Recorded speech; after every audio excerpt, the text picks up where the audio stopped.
मैं आपको याद दिला दूं, सरकार आपकी फिटनेस के लिए इतना कुछ कर रही है, तो एक बात मैं बार बार कहता हूं, अब तो ऐसे लोग हैं डेली 200 लोगों से बात करते हैं आप लोग। आप लोगों को मेरी बात जरूर बताइए कि मोटापा हमारे देश के लिए बहुत चिंता का विषय है, इसलिए खाने का तेल 10% कम करने से शुरुआत करें। मोहम्मद जी, आप मेरा एम्बेसडर बन जाइए।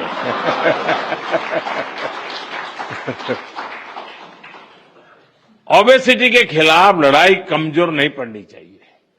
साथियों, अगर जीएसटी में हुए इस रिफॉर्म्स का अगर मैं सार बताऊं तो यही कह सकता हूं कि इससे भारत की शानदार अर्थव्यवस्था में पंचरत्न जुड़े हैं।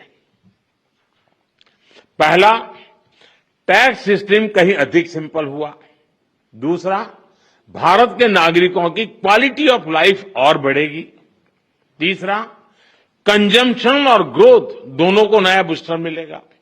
और चौथा, ईज ऑफ डूइंग बिजनेस से निवेश और नौकरी को बल मिलेगा। और पांचवा, विकसित भारत के लिए कोऑपरेटिव फेडरलिज्म यानी राज्यों और केंद्र की साझेदारी और मजबूत होगी। साथियों, नागरिक देवो भव ये हमारा मंत्र है। इस वर्ष सिर्फ जीएसटी में ही कमी नहीं की गई, इनकम टैक्स में भी बहुत कम किया गया है। 12 लाख रुपए तक की इनकम पर टैक्स को जीरो किया गया है।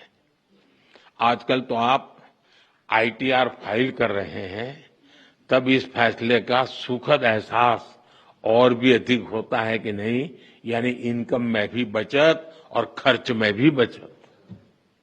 अब ये डबल धमाका नहीं है तो क्या है। साथियों, आजकल महंगाई की दर भी बहुत निचले स्तर पर है, नियंत्रण में है। और यही तो प्रो पीपल गवर्नेंस है। जब जनहित और राष्ट्रहित में फैसले लिए जाते हैं तब देश आगे बढ़ता है। और इसलिए ही आज भारत की ग्रोथ करीब करीब 8% है। यानी दुनिया में हम सबसे तेज गति से ग्रो कर रहे हैं।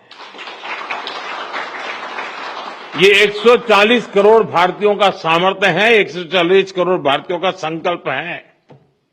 और मैं आज देशवासियों को फिर कहूंगा, भारत को आत्मनिर्भर बनाने के लिए रिफॉर्म्स का ये जो सिलसिला चलता रहेगा वो रुकने वाला नहीं है।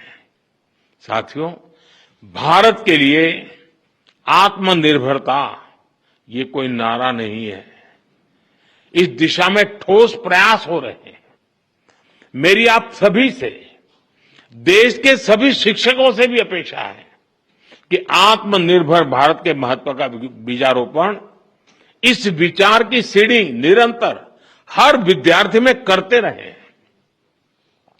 आप ही हैं जो बच्चों को बहुत सरलता से उनकी अपनी भाषा और बोली में भारत के आत्मनिर्भर होने के महत्व को समझा सकते हैं। और आपकी बात वो मानता भी है। आप उन्हें बता सकते हैं कि दूसरों पर निर्भर रहने से देश कभी उतनी तेजी से आगे नहीं बढ़ सकता जितना उसका सामर्थ्य होता है।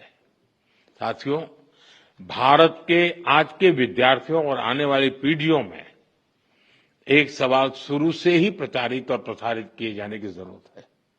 ये हमारा कर्तव्य है जी। मैं चाहता हूं असेंबली में भी इसकी चर्चा हो। कभी कभी तो एक प्रयोग करके देखिए आप। कभी हमें पता ही नहीं होता है कि हमारे घर में विदेशी चीजें कैसे घुस गई है, पता ही नहीं है। इरादा नहीं है कि मुझे विदेशी चाहिए, नहीं, पता ही नहीं है। बच्चे परिवार में बैठ करके एक सूची बनाएं कि सुबह उठने से दूसरे दिन सुबह तक उपयोग में आने वाली कितनी चीजें विदेशी हैं, उसे पता ही नहीं है। हेयरपिन भी विदेशी आ गई है, कंघा भी विदेशी आ गया है, पता ही नहीं उसको। जागरूकता आएगी तो कहेगा, अरे यार भाई, मेरे देश को क्या मिलेगा। और इसलिए मैं मानता हूं कि आप पूरी नई पीढ़ी को आंदोलित कर सकते हैं। जो काम महात्मा गांधी जी ने किसी समय हमारे लिए छोड़ा है, अब पूरा करने का सौभाग्य हमें मिला है और मैं चाहता हूं कि हम लोगों ने करना चाहिए। और मैं बच्चों के सामने हमेशा एक बात उनको प्रेरित करते हुए कहता रहूं, मैं ऐसा क्या करूं जिससे मेरे देश की किसी न किसी आवश्यकता की पूर्ति हो।